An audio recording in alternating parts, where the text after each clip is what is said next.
Aliens? Aliens. Yes. But maybe no.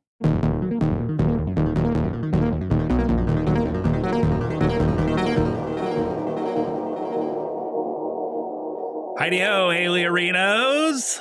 There it is. Bringing it back, Josh. Welcome to the show, Aliens Yes, but Maybe No, with Josh and Travis. I'm Travis. I'm Josh. And this is an otherworldly podcast as ambiguous as our title. We haven't recorded in a while. I know, we say that every recording, but I think it might be actually true this time. Yeah. We've had more distance between us, Josh, and that sucks. Yeah, it's true. Oh, man. Hopefully our chemistry's still as sparkling and sharp as it's ever been. We did have a good amount of time to go over this topic. Yeah. I went deep. Did you? Oh, yeah. I went full force. You went hard. Mm-hmm. Good. Love a good triangle story. Yeah. I was just trying to remember what we talked about last. It was the Westall. Okay. I was thinking Bigfoot. It was Westall. I love that. Just the people, the story. I said it lined up with Roswell. I said Aerial School because it lined up almost perfectly for me. Not a perfect one for one, but the comparison was so close. I think if there was Men in Black training, it went by the playbook. Yeah. We still need more entries for our Battle Cryptids episode. Send those right now. While you're listening, you can just go to fan mail. Mm-hmm. It's in our show notes and send us a text. Send us your best. Yeah. We want the cream of the crop. Your most fierce. Your scariest. Or if they aren't that fierce, like leprechauns, pretty sure leprechauns can be pretty brutal. Oh, man. Have you not seen Leprechaun? No. Or Leprechaun in Space? No. Or Leprechaun in the Hood? Looking at them, they're not the elite, but they could be. I don't know. They're fierce little guys, especially when it comes to their gold. But yeah, send it to us. Is the leprechaun a cryptid? Would we count that as a cryptid? I don't know. Everything's a cryptid. Sure, submit it, whatever. It's your show, folks. We're just here to direct traffic. Yeah. But yeah, this episode we are talking about the Bridgewater Triangle. It's our first triangle. We've brought up triangles before. They're ever present. You can't escape them. It's the most perfect shape. It really is. Yeah. So should we just get into this? Yeah. Yeah. What are we waiting for, Josh? I don't know. What are we waiting for? Ugh. All right. There is a place in southeastern Massachusetts where every kind of paranormal story overlaps. People have reported glowing UFOs hovering over power lines, massive birds that shouldn't exist, shadowy humanoids moving through the trees, small creatures that try to lure people deeper into a swamp. Drivers claim they've lost miles of highway without realizing it. Others say they've encountered ghosts on back roads that vanish into thin air. All of this is said to happen within a region known as the Bridgewater Triangle. Wow. It's a weird place. Yeah, classic. So the name Bridgewater Triangle was introduced by cryptozoologist Loren Coleman in his 1983 publication, Mysterious America. Heard of him? I had not. No, I haven't. Actually, I probably should have talked to my wife about this because she was really into cryptozoology and studied at the University of Utah with a guy who has written a couple of cryptozoology books. I'll see if I can find them. They're in this room somewhere. Yeah. So drawing inspiration from the Bermuda Triangle, his initial focus was on Bridgewater, East Bridgewater, and West Bridgewater. It was later expanded to cover a much broader area defined by Abington, Rehoboth, and Freetown. At the center is the Hockomock Swamp, the largest freshwater swamp in Massachusetts. So long before modern reports of UFOs and cryptids, the land was deeply important to indigenous people of the region, including the Wampanoag and the neighboring Algonquin-speaking groups. Sadly, the lore of the region is rooted in their tragedies. Yeah, it is a tragic story. There are a couple things that we'll dig into about that. I've got some personal thoughts. I did, however, side note, like how one of your readings, you hawked during Hockomock. Yeah, I was trying to do different takes, and I had a big hawk. Like, yeah, I was like listening in 40X. yeah. So we're going to talk a little bit about this area and its heavy history. And the tragedy. And the tragedy. To kick that off, we'll talk about King Philip's War. So King Philip's War took place from 1675 to 1676. The conflict grew from colonial expansion, land loss, political pressure, economic control, and deteriorating relations between English colonies and indigenous nations. The Indigenous Alliance was led primarily by the Wampanoag leader, Metacom, whom the English called King Philip. So already they're like trying to erase who this guy is. Right. They're trying to change his name. Yep. They're like, I don't like that. We're going to call you King Philip. Yeah. The war became one of the deadliest conflicts in American history relative to the population involved.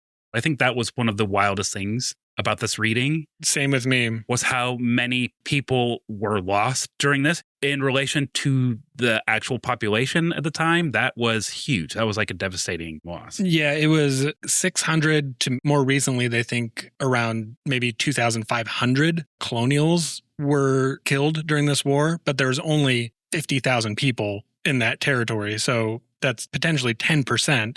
And then 40% of the natives were killed. Yeah, it's fucking bullshit. Yeah, per capita, it was the bloodiest war in U.S. history.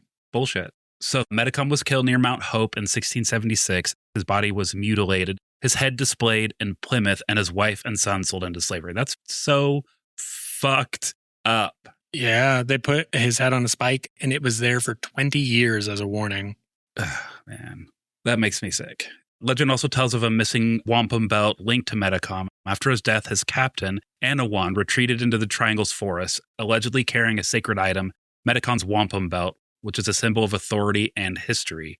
According to historical accounts, Metacom's war captain, Anawan, and a small group of followers took refuge among a cluster of boulders and ledges in what is now Rehoboth. The location offered a natural defensive position, high ground, narrow approaches, and visibility over surrounding terrain. It was here in August of 1676 that colonial forces tracked him down and surrounded the rock. When Anawan eventually surrendered near what's now called Anawan Rock, he handed over his belongings, but the belt vanished. Stories vary on its fate. Some say it was stolen, others that it was hidden by Anawan's followers to keep it from colonial forces, or simply lost in the chaos. Visitors to Anawan Rock often describe an atmosphere that feels unusually heavy or still. People report hearing distant drumming, voices carried on the wind, or the crackle of unseen fires. Some claim to see faint glows among the rocks at night, like campfires that give off little heat. Others describe the sensation of being watched, or the feeling that they have stepped into a moment that hasn't fully passed. That has got to be a really weird feeling. Yeah. To experience time in a different way. We've talked about this with other areas. Yeah, the loss of time. Yeah, loss of time, or just like time moving differently than what you just left. That's got to be like a really sickening, like nausea feeling. That coupled with like being out in the woods and then that feeling you get when you're being watched, which I've felt a lot of times out in the woods. Mm-hmm. It's always really eerie. It's me. I'm watching you. Oh, okay. Yeah, no, you're not crazy. Oh, well, that gives me hope. Yeah. Sometimes I dress up. Yeah, it makes me wonder because a lot of these triangles have weird things. I mean, you pull out a compass and it just spins, which makes you think that there's maybe electromagnetic interference and stuff. And I imagine with enough electromagnetic interference, that could change something with time. I don't know. Is magnets have to do with gravity? I don't know. What magnets, what do they do? How do they work? I don't know. Isn't that your favorite quote? Insane Clown Posse? Yes. It's great. Nobody knows. Water, air, fire, dirt, magnets. How do they work? I mean, inspiration comes when it comes, and that is just pure divine writing right there. I'm never going to poo-poo curiosity. Now, these guys, they also paint their face like clowns. Mm-hmm. Man, real flair for the theatrics. Boom. So the Hockomock Swamp covers roughly 16,000 to 17,000 acres. Archaeological evidence documents thousands of years of human activity in and around it. It contains dense vegetation, unstable ground, fog, waterways, insects, hidden wildlife, and limited sightlines. Sound and distance can be really difficult to judge. And the name Hockomock is Algonquin, meaning place where spirits dwell. Although with translations, you should take it with a grain of salt just because. Yeah, because we just found out that a guy's name is actually King Philip and not Metacom. So right. And the guys who named him King Philip were probably the ones that were translating. Yeah. And it's just whatever they wrote down. Yeah. And the Puritans dubbed the Hockomock Swamp Devil's Bowl because of the weird lights and sounds emerging from the swamp. So they knew something was up too. Yeah. The devil does a lot. He's a busy fella. Yeah. And it's just like the scariest place you've ever seen. That's why maybe to keep people out. Maybe for the indigenous communities, the swamp was a place of fear, but it was also a place of resources and life. Some modern legends, including stories of small forest-dwelling beings, are often linked to the Algonquin folklore, which we'll get into that a little bit later. Today, the swamp is often considered the geographical center of an unusually large collection of strange encounters. At the same time, its environment, vast, disorienting, and difficult to navigate, can easily transform ordinary sights and sounds into something very unsettling. Interesting. Well, I can't wait to get into these little guys. Excuse me? Don't turn this into something that it's not. You called me out on Bigfoot, and I'm doing the same. Well, I'm sorry for calling you out on Bigfoot, but yeah, I want to get into these little guys. Pretty bad. Pretty bad. It's like, I would say, like an all-encompassing feeling. Wow. I just want to get in there. Just get right up in these little guys. Okay. Well, I'm not going to shame you. I'm proud of you for speaking your mind and opening your heart to not just me, but the entire world. I'm interested in them and what they're up to. What are you talking about? That's what I'm talking about, man. Oh, you think it's a sex thing? What? No. Well, it was. Knew it. Whew. Man, that was just good to say out loud. Yeah. All right. So let's talk a little bit about these monsters lurking in the swamp. Yeah. So around 1970, a police officer was reportedly conducting surveillance near the Hockomock Swamp when something approached his patrol car from behind. Without warning, the rear of the cruiser lifted off the ground as if something powerful had grabbed the car and raised it into the air. Jeez. Yeah.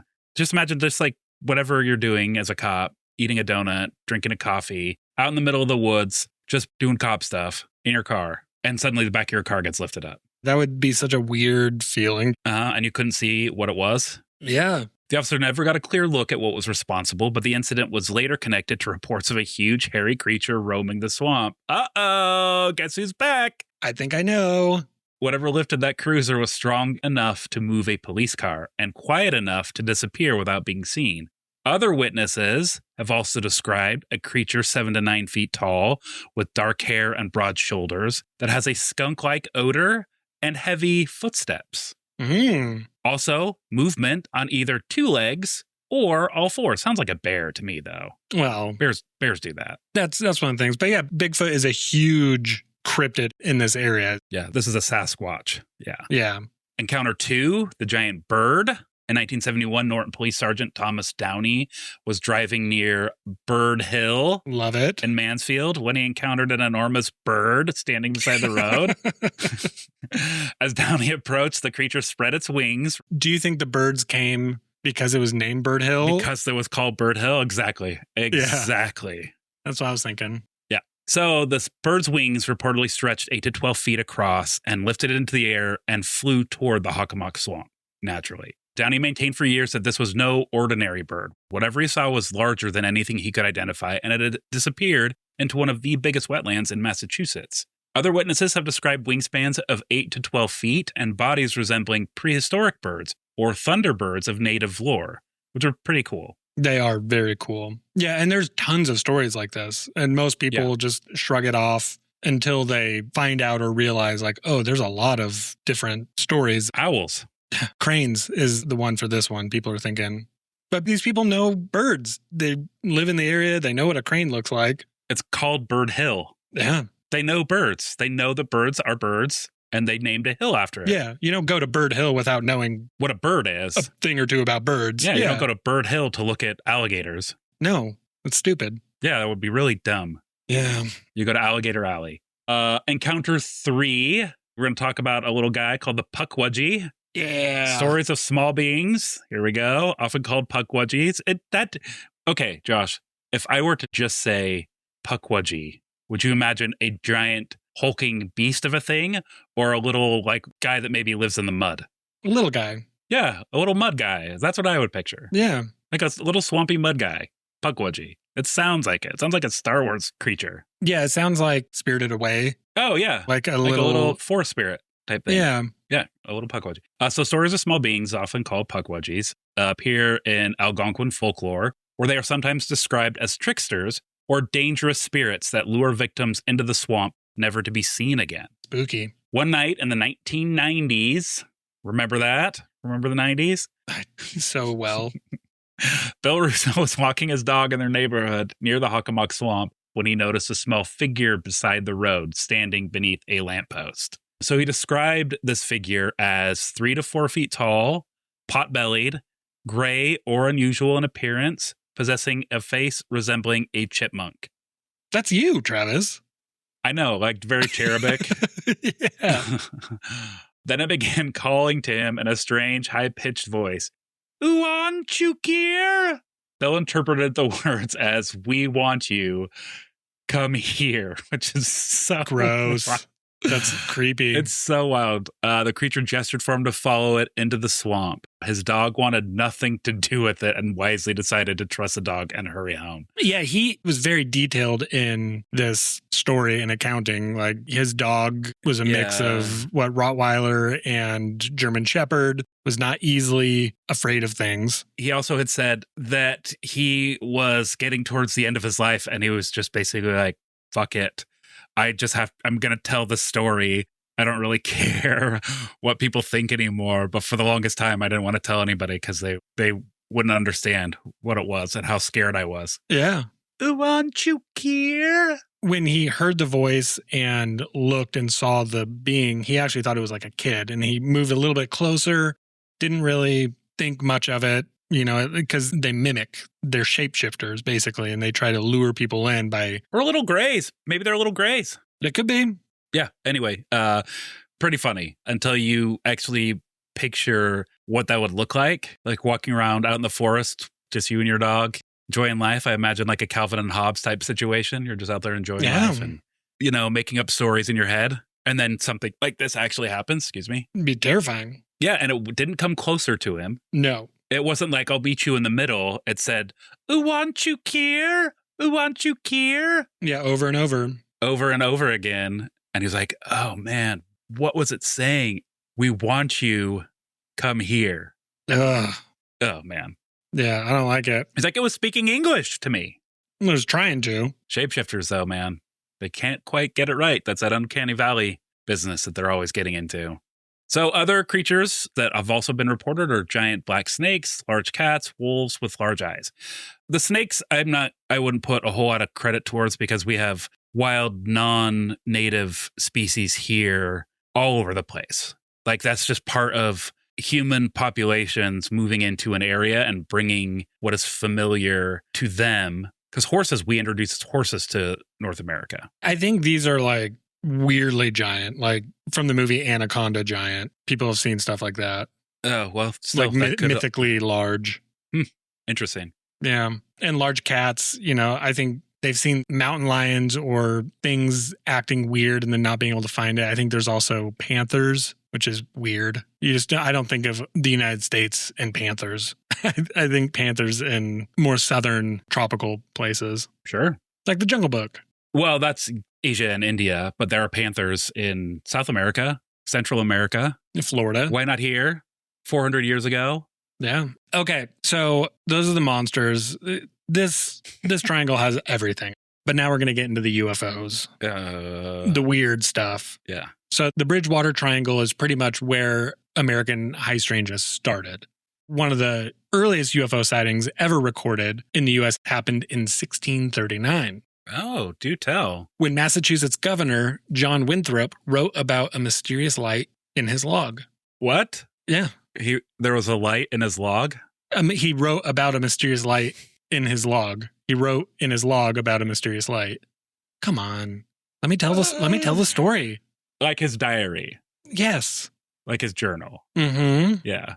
So just 30 miles from the Bridgewater Triangle, right outside early Boston, a man named James Everall and 2 companions were rowing a boat at night on the Muddy River near Boston. Muddy River is the name of the river, I imagine. Quite clear, actually. Oh, wow. No, I'm just kidding. It's muddy. That's why it's called the Muddy River. They saw a great light in the sky that measured about 3 square yards when still. When it moved, it shrank into the shape of a pig, darting back and forth as swift as an arrow towards Charleston. for 2 to 3 hours. After the light vanished, the men realized their boat had mysteriously moved a mile upstream against the tide with no memory of rowing.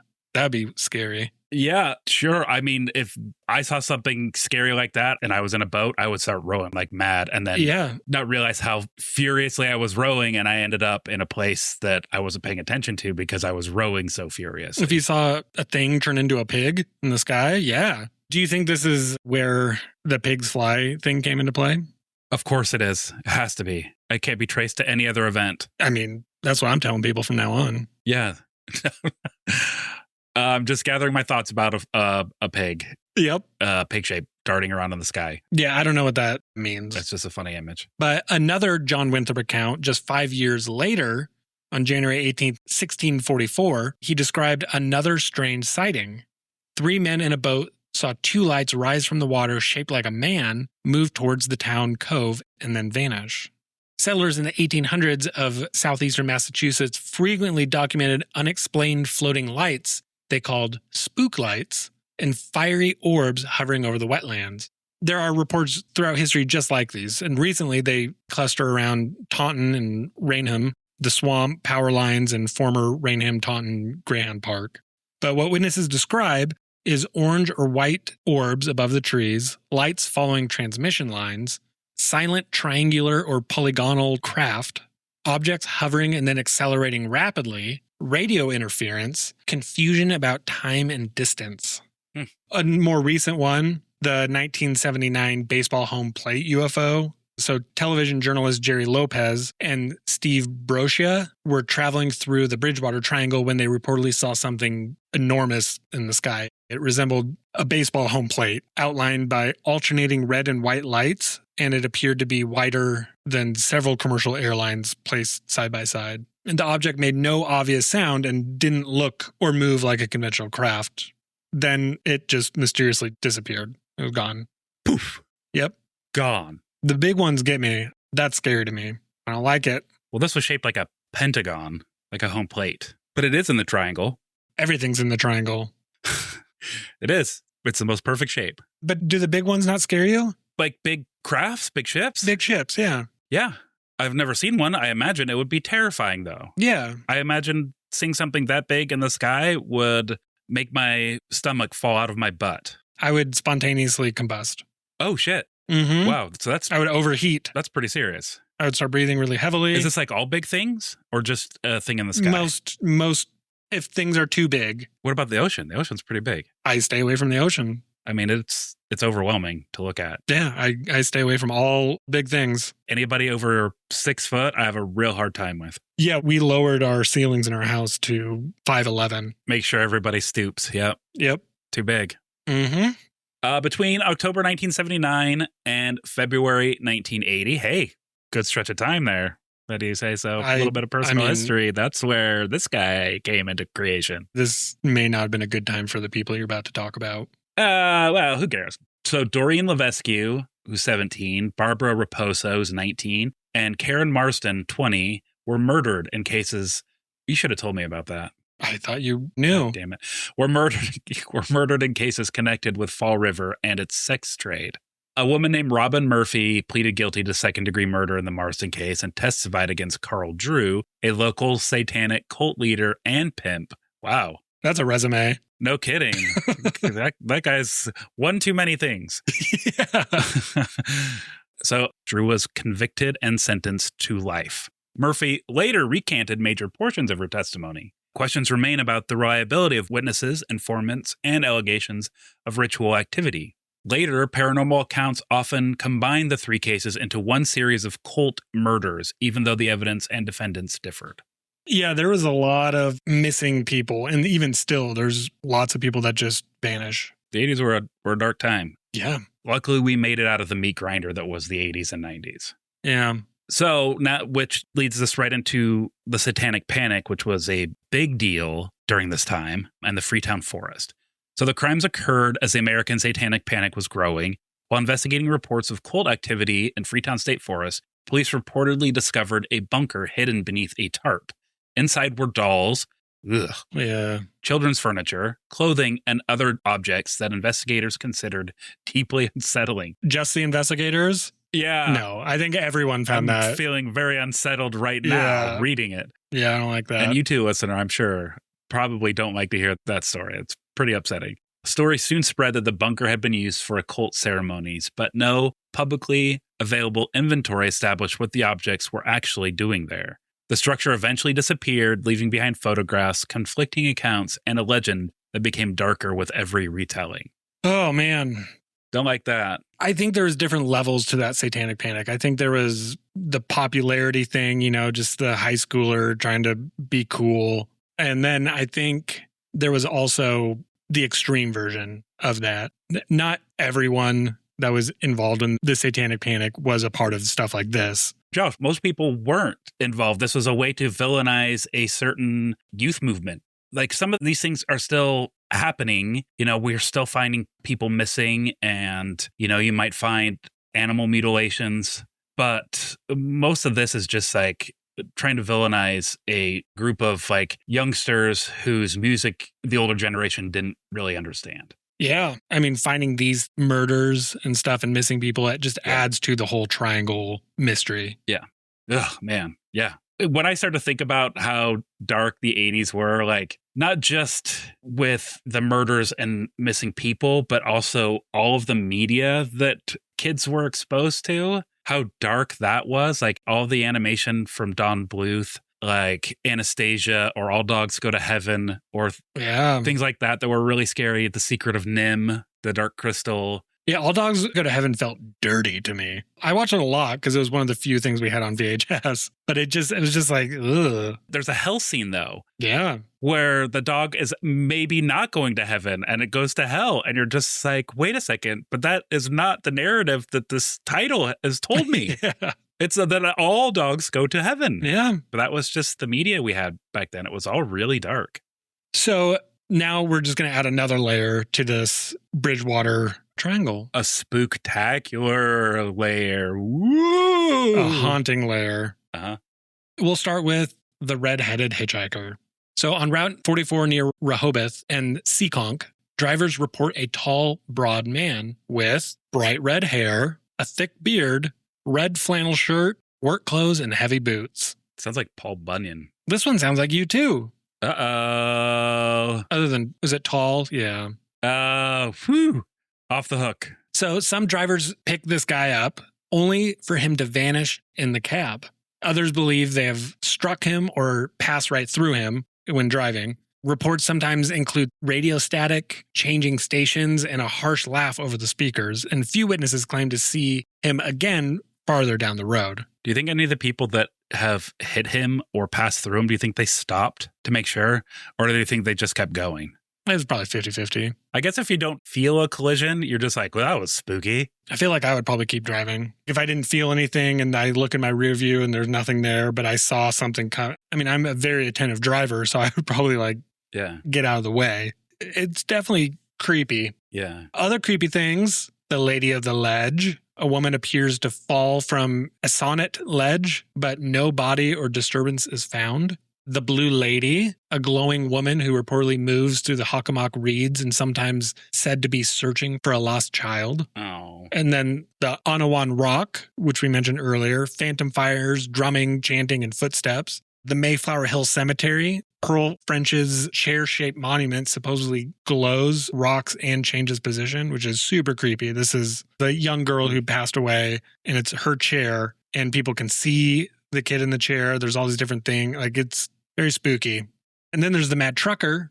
A black pickup chases drivers down Coppicut Road before disappearing. That guy sounds like a menace, an absolute menace. Yeah. He's probably listening to this death metal. to what? To us? Our yeah, just our getting podcast. Angrier. Yeah, you are so wrong. Just getting madder. More and more mad. Mm-hmm. Oh, man. But yeah, it just adds to the layer of this wild triangle.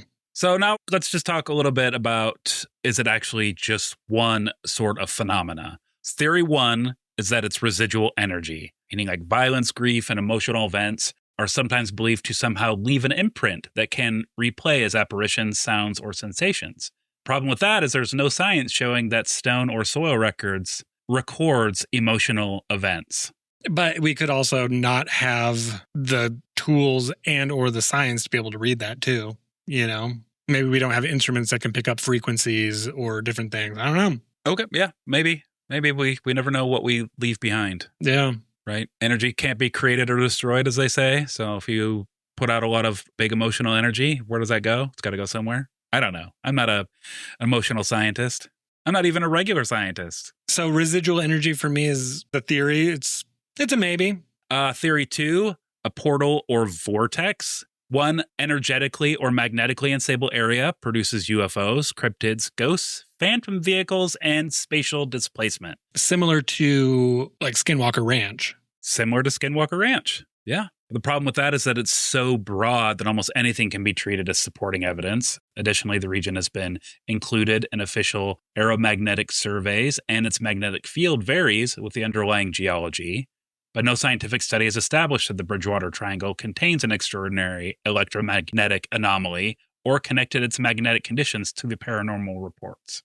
So yeah, this is like throw everything at the wall theory, see what sticks kind of thing. And if everything sticks, then it's just sticky.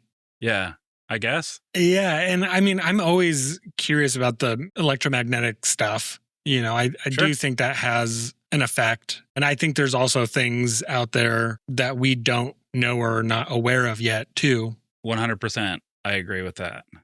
I mean, we found radiation, an invisible thing 80 years ago. You're saying Marie Curie discovered radiation 80 years ago? Was it earlier? She died 1934.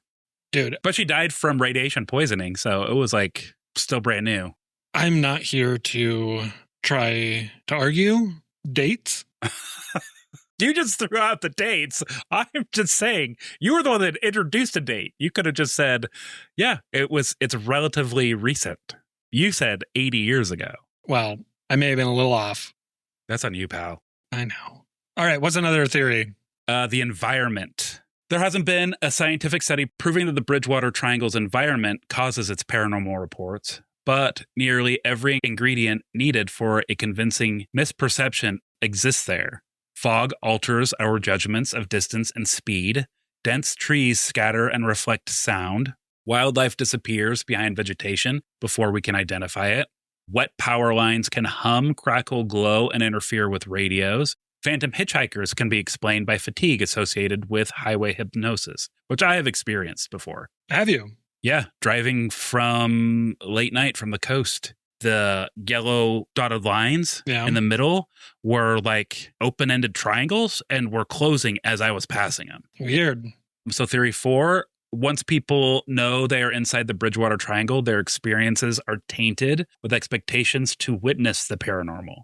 So we're talking about psychology and the expectation. So shadow becomes Bigfoot, a bird becomes a thunderbird, a light becomes a UFO, a missed exit becomes a time slip, which this is, I think, where I line up a little bit. Like some of these things, like I said, I've experienced highway hypnosis and road fatigue, and sometimes your brain is just too tired to make sense of it. And so it just knits in a little story. Yeah, I mean, if I go on a ghost hunt, I will feel a little more heightened and looking for something, and anything can become something. That's funny that you brought that up. So I was talking to this guy who is getting his Master Somm, that's sommelier certification. And one of the tests they did was identifying the styles of wine. And it was a blind test. So they pour 3 liquid into these glasses. And then it is the job of the testee to identify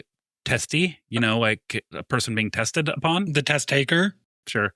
Okay. Could have worded that different, but this is going to be a double entendre episode, I guess. Mm-hmm. So the test taker has to identify not just the grape, but the region it came from, whether it's an old world wine or new world wine. And so as they were going through this, like, this is Chardonnay, this is Pinot, this is, Sauv Blanc or whatever. And they get to the last one and universally hate it. Thought it was disgusting. The proctors of the exam we're like, ha ha ha, you silly idiots. And it was revealed that that last one was a very high rated sake. So they were tasting these wines in context of a wine tasting. And when they got to the sake, their brain hadn't been able to like identify what that was. And it just tasted like vinegar or whatever, because you're tasting that in context to Chardonnays and white wines. Yeah, you put yourself in a mindset for a certain situation. I mean, if I'm going to drive through the Bridgewater Triangle, my senses are going to be a little more heightened for these certain things. I'm going to be looking out for Bigfoot or looking up for a UFO or a Thunderbird. Yeah, but if you're just driving down a highway, that actually would be an interesting idea. To have someone who's not familiar with the area, then the person that is guiding us just takes us through the Bridgewater Triangle and says we haven't passed through it. And then we get to our destination and they're like, oh yeah, well, we went through it already. Did you feel anything? Yeah, but I think a lot of the witnesses and experiencers are people that grew up there, living there. Then they're probably hyper aware of what it is. But they're also living their life. You know, they're not constantly thinking about these things. Kids playing out in the yard or in the forest and seeing weird shit. Sure. So theory 5 is that the triangle is a story machine. The triangle may gather phenomena because it already has a famous name and flexible boundaries. A strange event inside the shape becomes a Bridgewater Triangle event, producing coverage, investigations, tourism, retellings, and more reports. So that kind of ties into theory 4. I think those two live together comfortably. Right. Yeah. Like anything that happens, like any sighting, you know, shadow that becomes Bigfoot, any other region, they would be like, that's a wild accusation. Or, I don't know, maybe. But here you see something, then everybody's like, oh, Bridgewater Triangle story. How exciting. Or that's because you're in the Bridgewater Triangle. That's why you saw that. Yeah. Oh, yeah. So those two, I think, are tied together. What an interesting phenomena.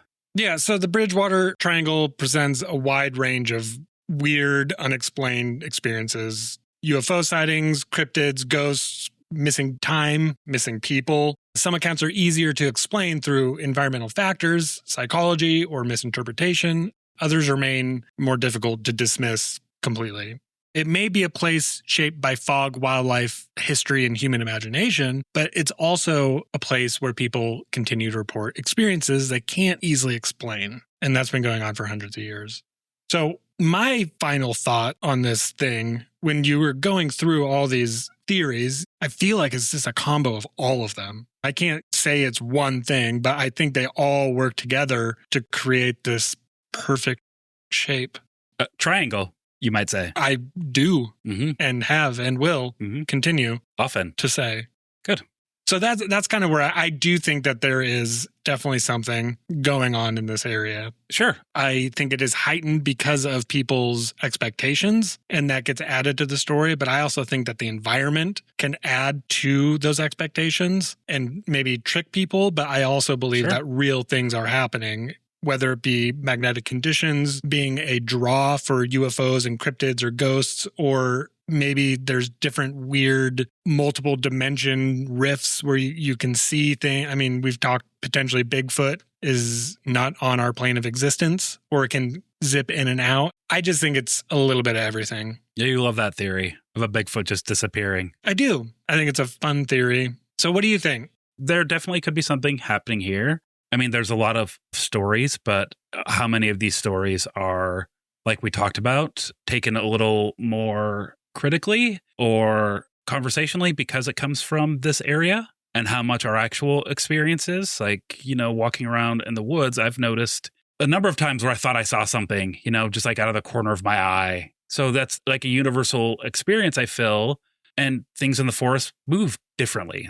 Birds and deer, things like that. You know, when you get out in the wild, they become more prey animals. So they're going to be a little more guarded, and you never know.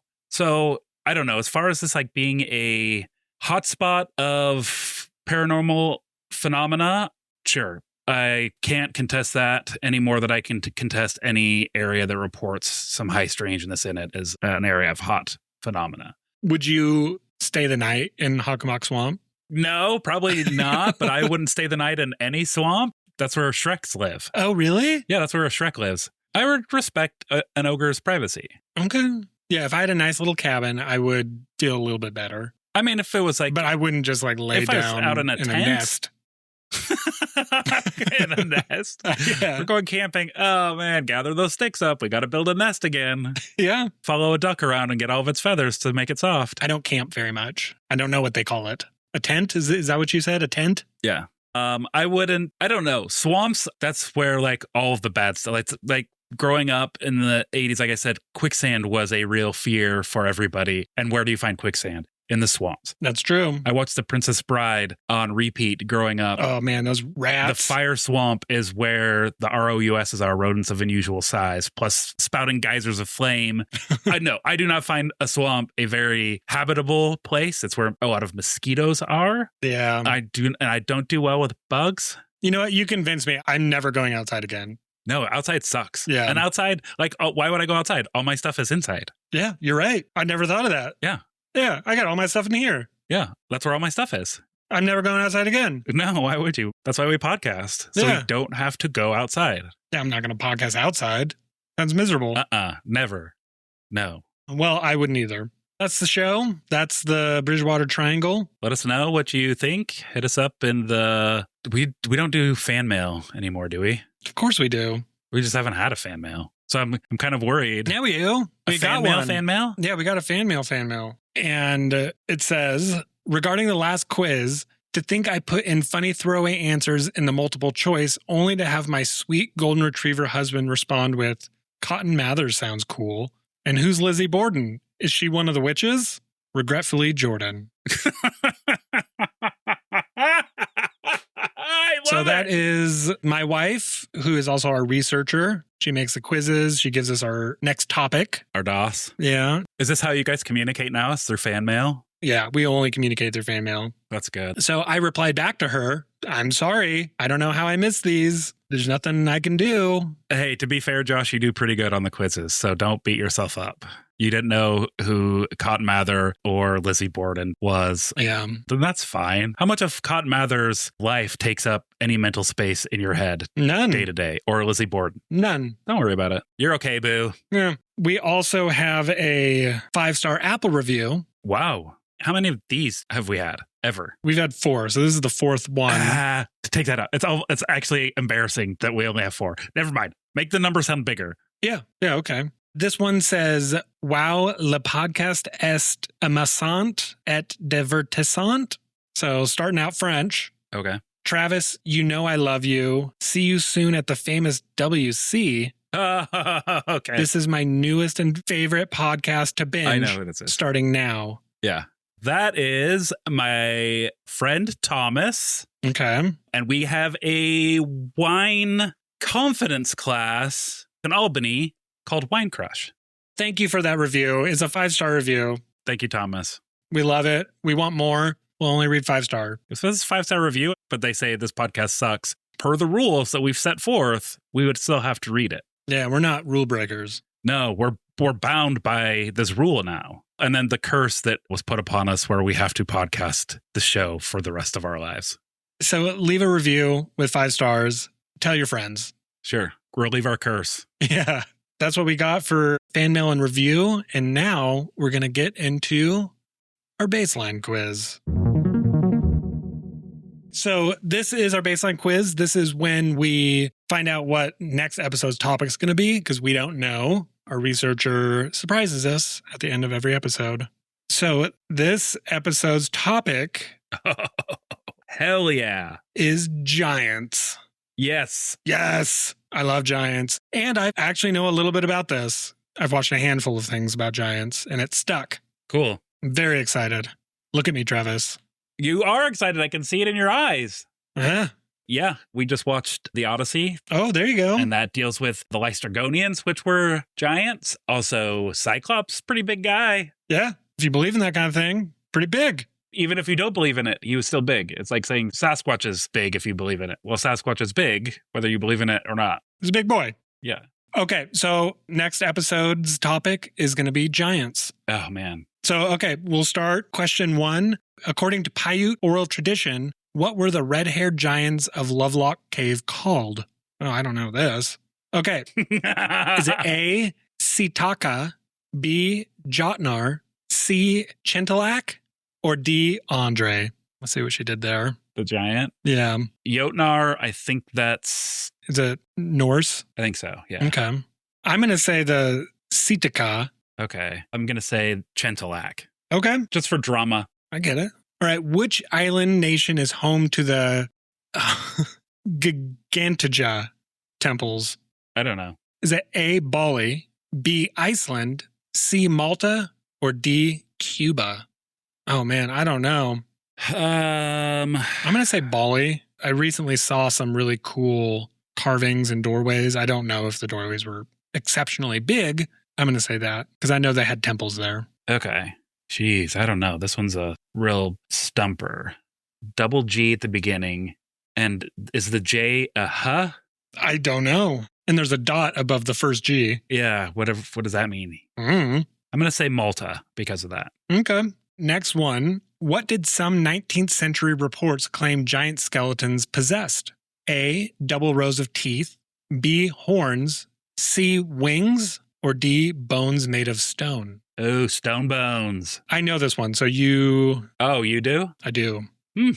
Giant skeletons. God, wings would be really scary. Yeah. I'm going to say bones of stone. Okay. What are you going to say? I don't know if I should tell you.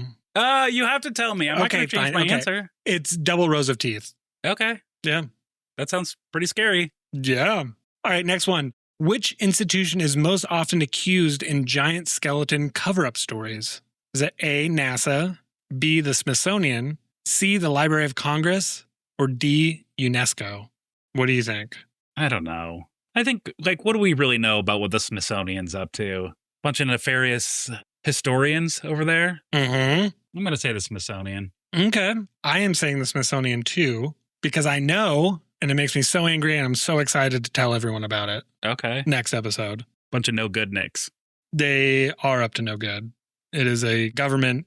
Well, we'll do it next episode. Okay, next one. Which famous American mentioned extinct giants in a draft about Niagara Falls? Is it A, Abraham Lincoln, B, Paul Revere, C, Theodore Roosevelt, or D, Benjamin Franklin? Ew. I'm going to say Teddy. He was like an explorer. An outdoorsy person. He would stay in a swamp. Oh, I mean, he was probably born in a swamp. I was thinking that as well. Fingers crossed. All right. And then last one. In the Bible, the Israelite spies said they felt like what beside the Nephilim? Is it A, ants, B, grasshoppers, C, children, or D, minnows? I'm going to say children. I don't know. You love the Nephilim. I'm going to say grasshoppers. That feels more biblical, like locusts or... But what's a locust but just a rabid grasshopper? I mean, that's what it is. They're the same. Yeah. Yeah. All right. I'm going to submit. We're going to check our accuracy. Okay.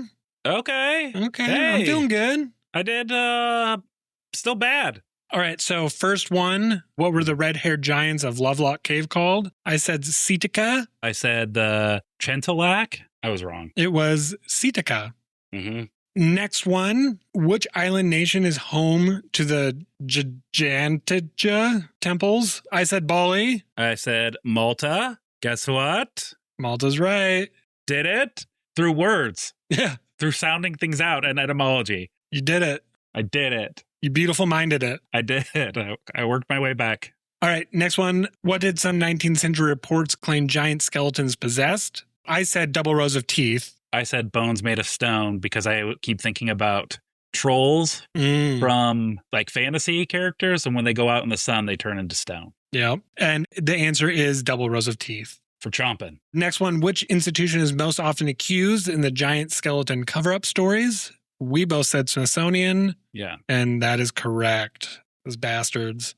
And then next one, which famous American mentioned extinct giants in a draft about Niagara Falls? Oh, man. We both said Theodore Roosevelt. We should have taken the actual giant. You're right. Abraham Lincoln. Abraham Lincoln. He was a man of tall stature. And then lastly, in the Bible, the Israelite spies said they felt like what beside the Nephilim? I said grasshoppers. I said children. And it was grasshoppers. Wild. Yeah.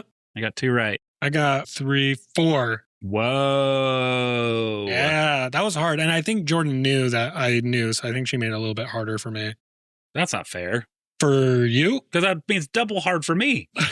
Ah, boy. You got two. You can never win. Doesn't matter. Go hard. Well, thank you for listening. Definitely tune in to the next episode. We drop every 2 weeks. It's going to be about giants.